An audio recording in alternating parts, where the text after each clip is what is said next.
Buenos días, soy la licenciada Lourdes Aguilera, diplomante de Desarrollo Infantil.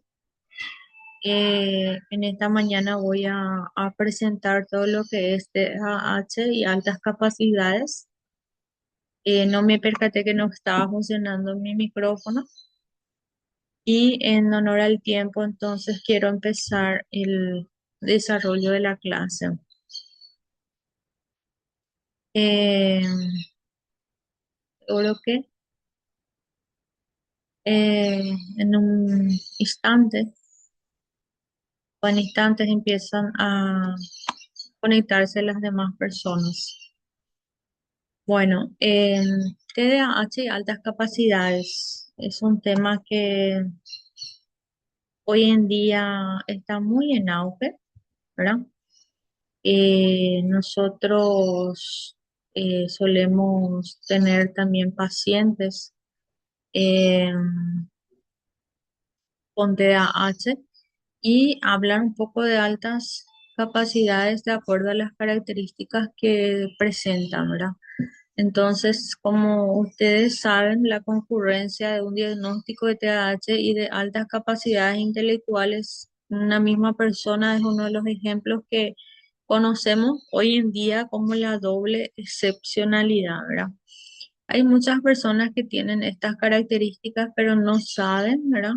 O muchas veces se presentan en la infancia y en las instituciones, en las escuelas, no saben mucho cómo manejar o de repente hay profesionales o docentes que no saben de repente cómo preparar sus materiales o cómo lidiar con niños o niñas con TDAH, ¿verdad? Y más aún si es que está dentro de la clasificación de la doble excepcionalidad. Las personas doblemente excepcionales son aquellas que presentan una elevada inteligencia o capacidad creativa, ¿verdad? Junto con lo que es trastorno del neurodesarrollo, que puede ser distinto, ¿verdad? A la capacidad intelectual, ¿verdad? Los trastornos del neurodesarrollo que aparecen en las personas con doble excepcionalidad, por ejemplo, son el autismo, el TDAH o dificultades de aprendizaje como la dislexia, ¿verdad? Estas características se puede presentar en este grupo de niños o niñas o personas, ¿verdad? A lo largo del pasaje, o sea, de la charla, de la capacitación, vamos a estar hablando de lo que es reconocer un diagnóstico, ¿verdad? En una persona con altas capacidades y también señalaremos las similitudes y las diferencias entre el TDAH y la superdotación intelectual, ¿verdad? Primeramente también comentarles, de acuerdo a la experiencia, que a los menores de 6 años todavía no podemos de repente diagnosticarles así como superdotados, ¿verdad? O de altas capacidades, pero ya, por más que ya presenten esas características, ¿verdad? Más bien, a partir de los 6 años, con unos test, sí ya podríamos de repente, de acuerdo a a la aplicación del test, ¿verdad? Ir eh, de repente a un diagnóstico, ¿verdad? Pero para eso también se tiene que evaluar, se tiene que realizar eh, una serie de test y evaluaciones para llegar a eso, ¿verdad? Bueno, como la clase anterior estuve ya hablando también del TDAH, entonces acá nosotros tenemos como desarrollo hoy lo que es TDAH y altas capacidades, ¿verdad? Eh, Sabemos que es un trastorno, ¿verdad? El neurodesarrollo, como estuve mencionando ahora, que comienza en la infancia y persiste en la edad adulta, ¿verdad? También afecta hoy en día a un 5% de la población y hoy en día solemos ver muchísimos niños, ¿verdad? Que tienen las características, pero no son TDA, que muchas veces puede ser, por ejemplo, por el uso excesivo de pantallas o de repente el consumo de carbohidratos y dulces, ¿verdad? Y habla mucho de repente, ¿verdad? De su nivel sociocultural, siendo el de de frecuente en niños, ¿verdad? Se caracteriza mucho por la presencia de inatención, hiperactividad, impulsividad o inestabilidad, ¿verdad? Emocional, ¿verdad? En cuanto que muchas veces pueden presentar estos pacientes, ¿verdad? De repente em, problemas así de depresión, etcétera, ¿verdad? Em, Hay personas creo que me están escribiendo. Catherine me dice, yo tengo una consulta para poder aclarar la atención dispersa, ya sería TDAH, y por eso hay que evaluar, ¿verdad? Vamos, como que la clase es un poquito larga, a medida que nosotros vamos desarrollando, vamos a ir comprendiendo mejor, ¿verdad? Puede presentar, o sea, nosotros en la clase anterior ya estuvimos viendo las características del TDAH, ¿verdad? Los que participaron. Y una de ellas, las características, es la inatención.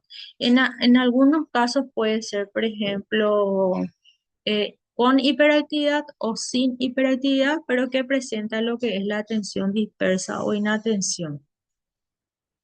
Bueno, continuando entonces, se caracteriza por la presencia de inatención, hiperactividad, impulsividad e inestabilidad emocional, así como acá lo estamos viendo, ¿verdad? Respondiendo un poquito a la pregunta de Catherine.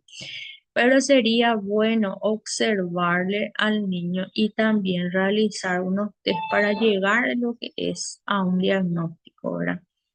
El resultado son, eh, el resultado son niños que se distraen con facilidad, impacientes, inquietos, con rabietas frecuentes o con bajo rendimiento académico. Como decíamos, este trastorno perdura en la edad adulta, en aproximadamente la mitad de los casos, ¿verdad? Su comorbilidad con otros trastornos mentales es muy alto, ¿verdad?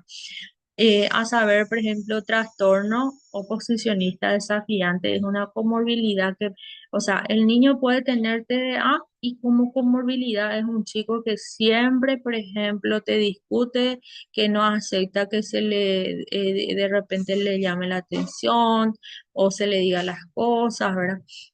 Muchas veces también todo el tiempo están discutiendo y no acepta, por ejemplo, que se le llame la atención.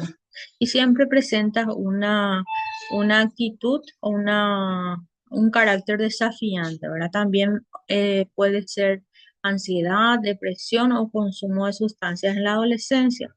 Su detección precoz y tratamiento a corta edad mejora el pronóstico y reduce la comorbilidad con trastornos mentales, ¿verdad? Un chico puede tener TDA y puede presentar a partir de los 8 9 años, por ejemplo, ya comorbilidad de, así como le decía, trastorno desafiante oposicionista o puede ser también cuadros depresivos, por eso siempre hay que estar controlando y observando. Yo ya he tenido, por ejemplo, experiencia en estos dos, ¿verdad? Un TDAH con comorbilidad de TOC y o otro lo que es TDAH, por ejemplo, con comorbilidad de depresión.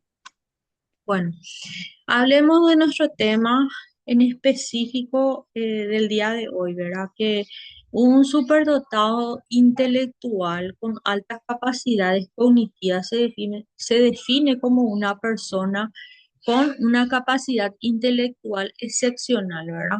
Un talento académico o aprendiz de alto potencial con rasgos recurrentes de creatividad, curiosidad, esfuerzo, ¿verdad? Y automotivación.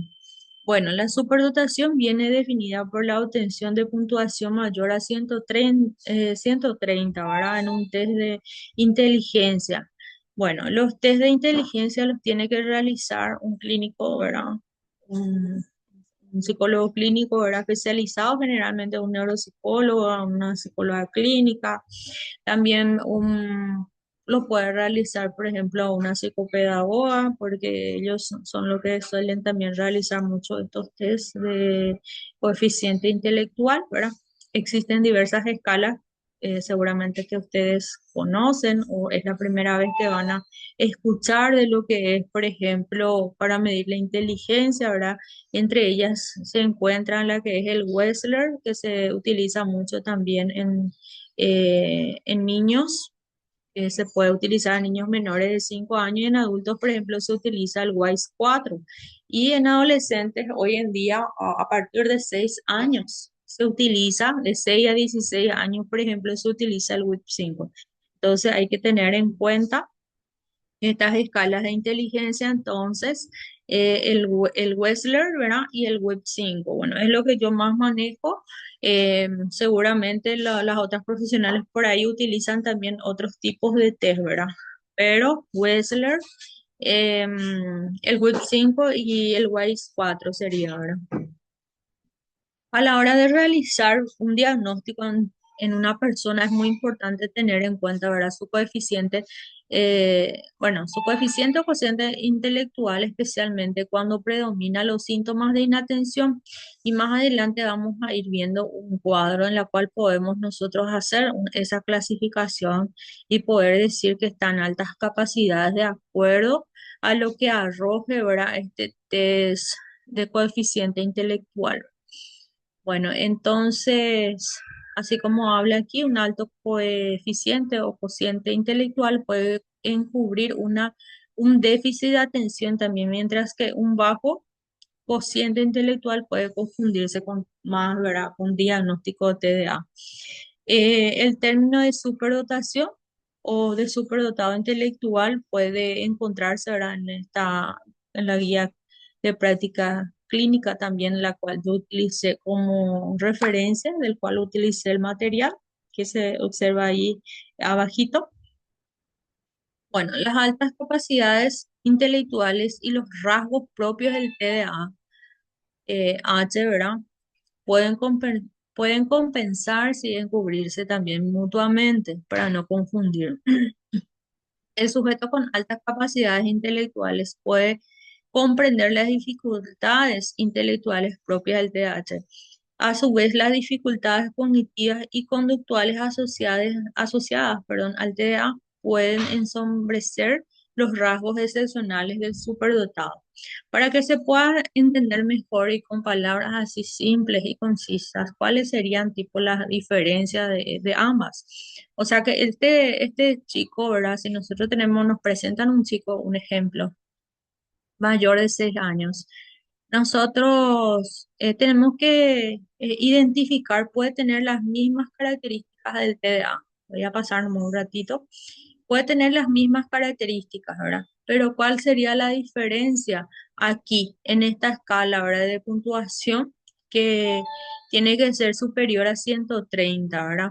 De repente, un chico con TDA nos puede arrojar, por ejemplo, inferior de repente a 70 o de repente menos de 70. Eso se puede comprobar o de repente se puede diagnosticar con un WIP 5. Por eso decía yo mayor de 6 años. Y si es menor de 6 años, utilizar, por ejemplo, el Wechsler, ¿verdad? Para poder hacer esa evaluación, pero todavía no se recomienda un diagnóstico ya como superdotado. ¿Por qué? Porque el chico está todavía en desarrollo. Por eso es importante conocer, ¿verdad? También un poquito los trastornos del neurodesarrollo, ¿verdad? Conocer trastornos neurodesarrollo y conocer también lo que es el desarrollo infantil en la primera infancia, ¿verdad? Lo que decimos normalmente, ¿verdad? Un desarrollo normal infantil en la primera infancia. Presentar una superdotación intelectual no excluye un posible diagnóstico de TDA. En estudios observacionales se ha visto que algunos estudiantes universitarios con TDA podrían mitigarse, ¿verdad? Determinados déficits en funciones ejecutivas y permitir florecer académicamente o seguir y tener carreras exitosas, ¿verdad? Bueno, hablemos entonces que estos pacientes, niños o grupos, ¿verdad? Como le llamemos a esta población, puede presentar, por ejemplo, dificultades también que son similares o también como síntomas del TDAH, ¿verdad? Puede presentar, por ejemplo, síntomas así depresivos, síntomas de TOC o otros trastornos de personalidad, pueden ser personas así impacientes, hiperactivos, que se aburren fácilmente, pero la diferencia está en lo que es, ¿verdad? El coeficiente intelectual realmente. Uno al trabajar únicamente con estos chicos y al observarle, uno puede darse cuenta, ¿verdad? Y con los años de experiencia, ¿verdad? Bueno, voy a ir pasando un poquito lo que es esta parte, las similitudes, ¿verdad? Como estuve ya mencionando, entre TDAH y alta capacidad. En un principio podemos pensar que entre las personas con TDAH y las personas con altas capacidades intelectuales, todo van a hacer diferencia, ¿verdad?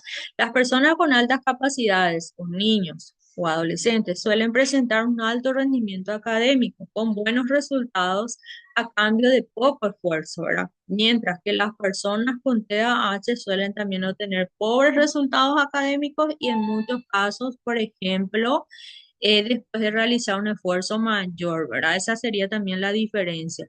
A pesar de ser notorias diferencias, nos vamos a encontrar también con algunas características en común entre estas dos situaciones clínicas que veremos a continuación.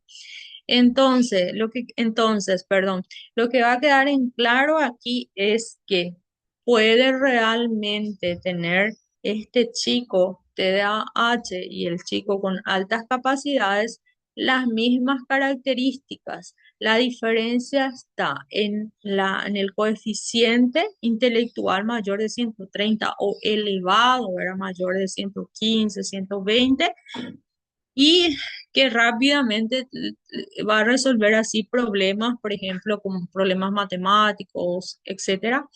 Y no así un chico con TDAH que tiene pobre rendimiento académico, ¿verdad? Y que le cuesta muchísimo de repente resolver un problema X se le presente.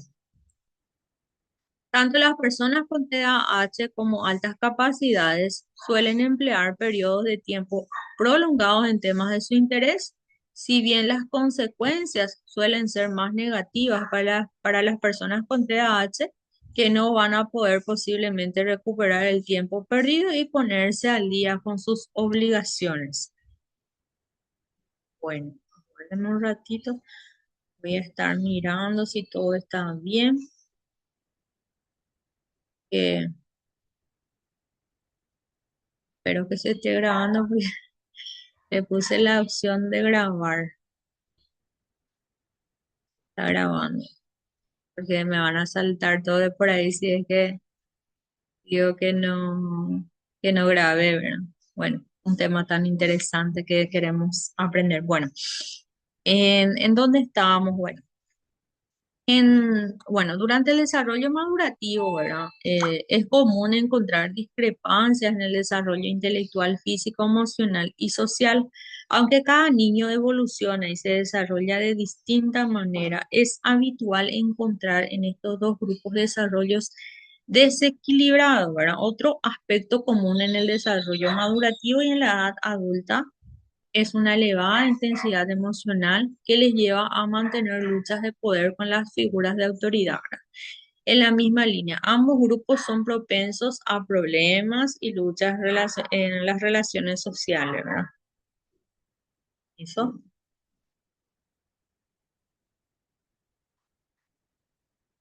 también. em, Tanto las personas diagnosticadas de altas capacidades como las de TDAH pueden tener problemas de adaptación en cuanto a su entorno, ¿verdad? Que pueden resultar similares como hemos desarrollado en el apartado anterior, ¿verdad?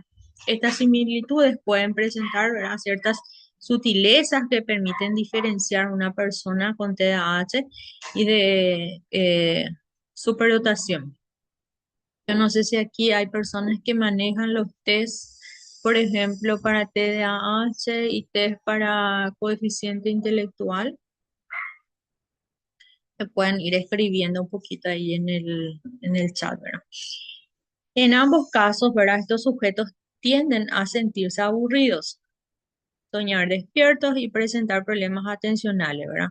Aquellos típicos niños o adolescentes que se aburren fácilmente, ¿verdad? Y que rápidamente resuelven así, ya sea actividades, tareas escolares, problemas matemáticos, etcétera. También pueden presentar, por ejemplo, que se observa y traen a consulta de psicología o psicopedagogía para realizar algún test porque empiezan a leer, por ejemplo, a sumar, multiplicar. Bueno, yo podría decirle que empiezan a leer, por ejemplo, a la edad de 3 años, a conocer números, a la edad de 4 o 5 años, a sumar, restar y inclusive algunos multiplicar, como ejemplo les digo. Y hay que saber, por ejemplo, para eso existen estos test, ¿verdad? Para eso existen estos test y hay que saber evaluar, hay que saber también de las herramientas y conocer cómo aplicarlas, ¿verdad? Para poder dar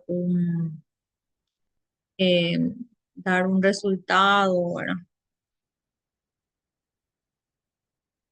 Bueno, me dice otra vez, creo que es la misma pregunta ahora de Catherine. Y la atención dispersa ya sería TDAH.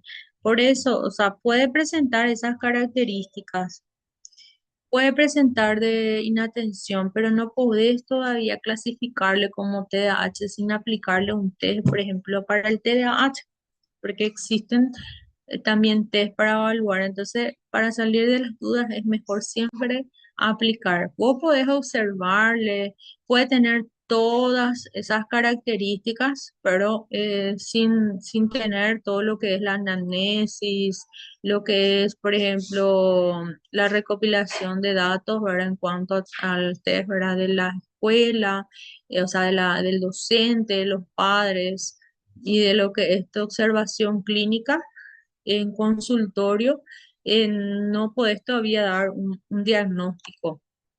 Y de repente, bueno, no sé si es que me entiendo, ¿verdad? Ah, bueno. Bueno, y vamos a ir aprendiendo, Catherine, los test.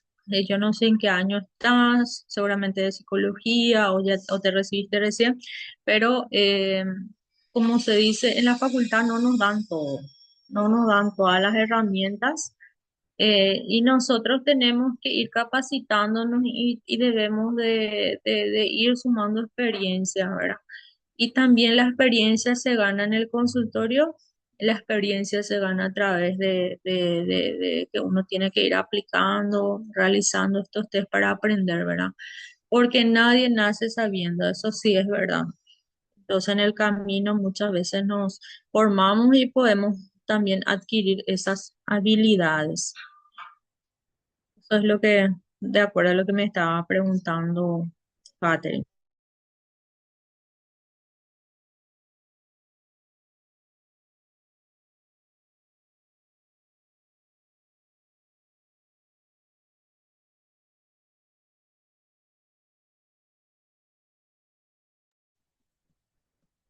Bueno, vamos a continuar entonces. No sé si yo pude explicar un poquito, no sé si se entendió lo que quise, quise explayarle, ¿verdad? Esa diferencia. En cuanto a la calidad del sueño, las personas que con TDAH, aguarden un ratito, eh, sufren problemas de sueño con frecuencia. Fundamentalmente insomnio. El insomnio asociado al TDAH es una de las quejas más frecuentes, ¿verdad?, de nuestros pacientes y también requiere un abordaje psicosocial mejorando la higiene del sueño que hay que realizar, ¿verdad?, para los chicos, para adolescentes y personas adultas, ¿verdad? En muchos casos también se utilizan fármacos. Las personas con altas capacidades pueden, ¿verdad?, presentar una menor necesidad de sueño. Un ratito.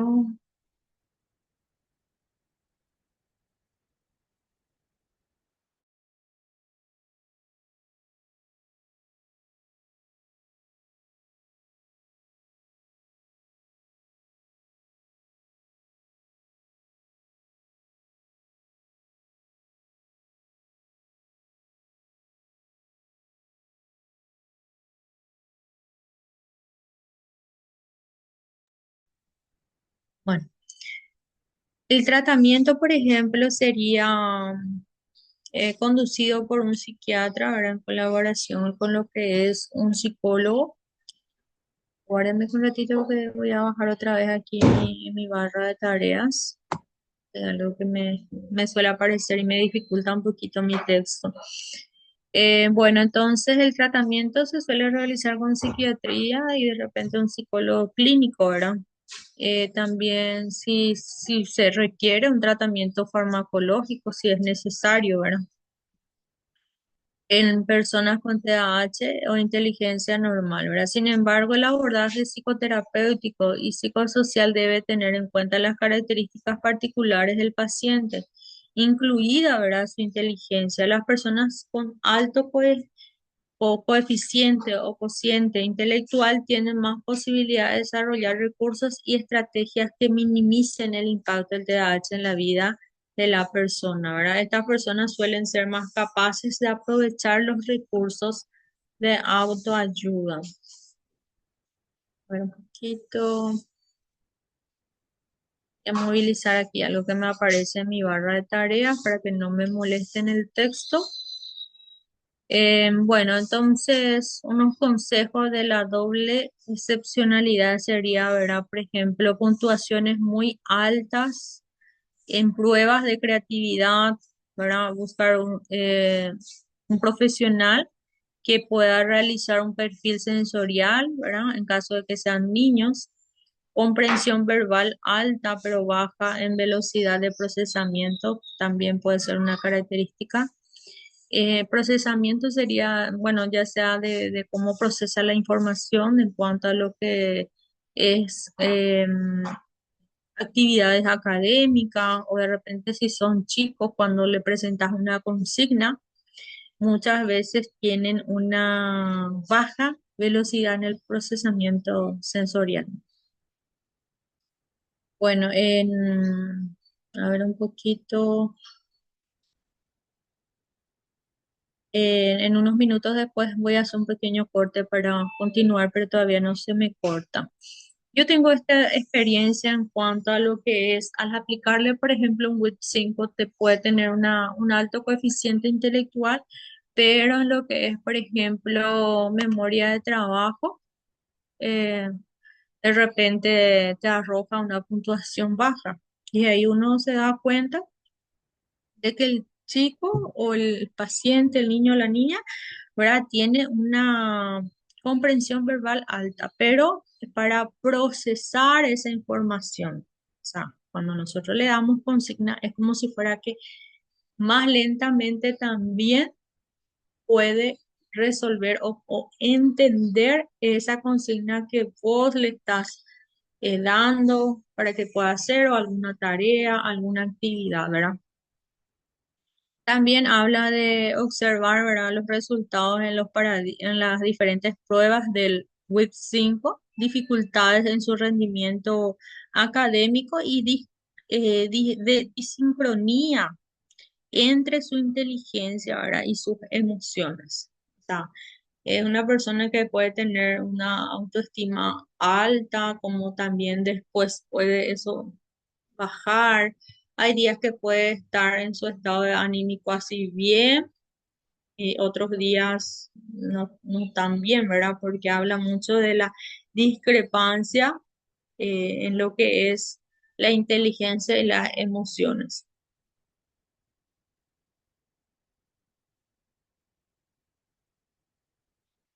Bueno, como que estuve mencionando mucho sobre el TDA y sus características, ¿verdad? Impulsividad, hiperactividad, inatención. Hablé también de las altas capacidades, ¿verdad? Cómo nosotros podemos diagnosticar o qué características puede presentar. En lo posible debe ser mayor de 6 años, ¿verdad? Este diagnóstico y las más valideras, por ejemplo, a partir de los 6, ¿verdad? El que más se conoce y más se utiliza hoy en día es el WIT 5, ¿verdad? Si es un chico súper dotado para jardín, preescolar, ¿verdad? 4, 5 años, ya hacen también consulta por psiquiatría, neurología, ¿verdad? O psicología. Si es por neurología, muchas veces pide lo que es coeficiente intelectual o test de inteligencia, pero todavía, bueno, se le puede aplicar, pero todavía un diagnóstico así preciso no se le puede dar, porque, como había dicho, está en etapa de desarrollo. Bueno, hablemos entonces de lo que es coeficiente intelectual. ¿Qué es el coeficiente intelectual, verdad? Es una medida de inteligencia de una persona en relación con el promedio de su grupo de edad.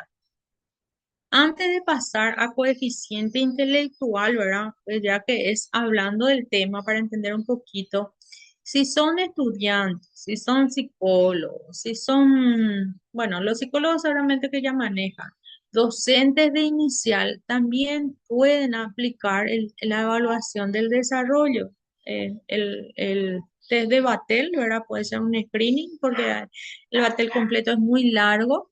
Según lo que yo investigué años atrás, decía y se hacía capacitaciones en el país para que los docentes de inicial, los psicólogos, los terapeutas, terapeutas ocupacionales, psicopedagogos, puedan todos realizar este test para poder un poquito ver el nivel cognitivo de los chicos. Esto sería algo así lo básico por ahí.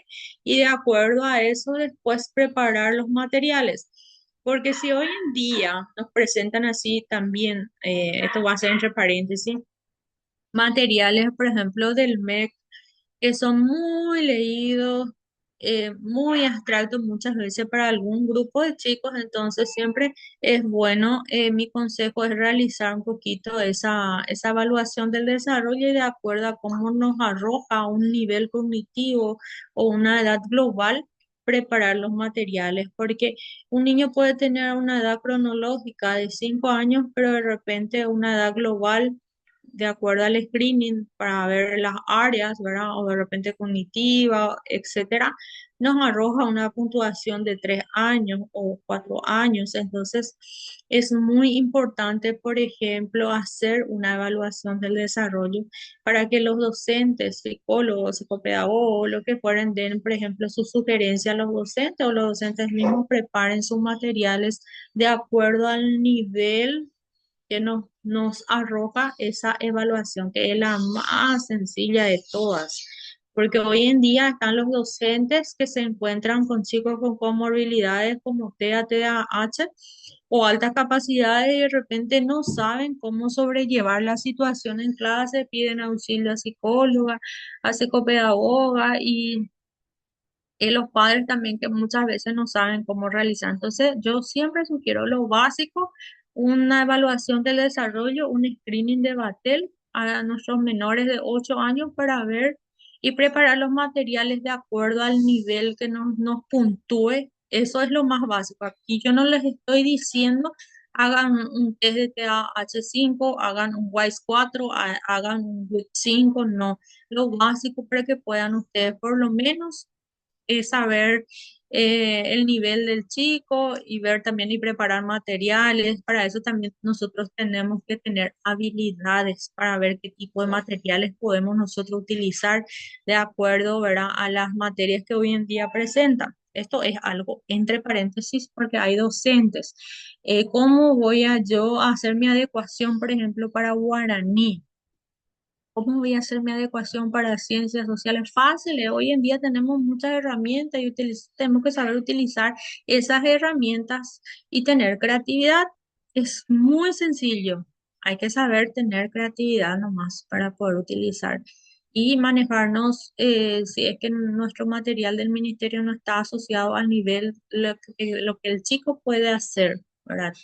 Entonces, yo puedo preparar materiales, hojas, copias, libritos, pequeños manuales para que esos niños puedan realizar, ¿verdad? Y no quedarse atrás, ¿verdad? Si son docentes de repente que tienen 15, 20 niños, porque aquí también hay niños, perdón, hay docentes que de nivel inicial y de repente ese es el problema. Inclusive a veces hay docentes de inglés, por ejemplo, que me dicen, tengo un chico TEA o TDAH y no sé cómo llevar esta situación, no sé cómo voy a preparar mis materiales. ¿Por qué? Porque se acostumbran al método tradicional y cuando salen de ese cuadrado, como yo le digo, es como si fuera que se pierden y no saben cómo realizar, ¿verdad? Eso fue entre paréntesis. Antes de entrar a coeficiente intelectual, quiero dar un pequeño corte de 5 minutos para luego continuar. No es más largo, son 6 diapositivas de hablar de coeficiente intelectual, de las tablas, de ver así el porcentaje de lo que es coeficiente intelectual, si les parece. Entonces voy a dar un pequeño corte de 5 minutos para por lo menos tomar agüita, descansar un poco la garganta y continuar. Gracias a Dios yo no tengo tos, pero anteayer, por ejemplo, anteayer a la noche me dio un ataque de tos, dolor de garganta, ayer súper engripada, amanecí, así tipo febril, a la tarde también no tenía fuerza, no tenía ánimo, pero anoche tomé mi antigripal, mi ibuprofeno y a la madrugada reforcé y hoy amanecí mejor, pero para hacerle descansar un poquito a mi garganta, entonces 5 minutitos y volvemos. Gracias.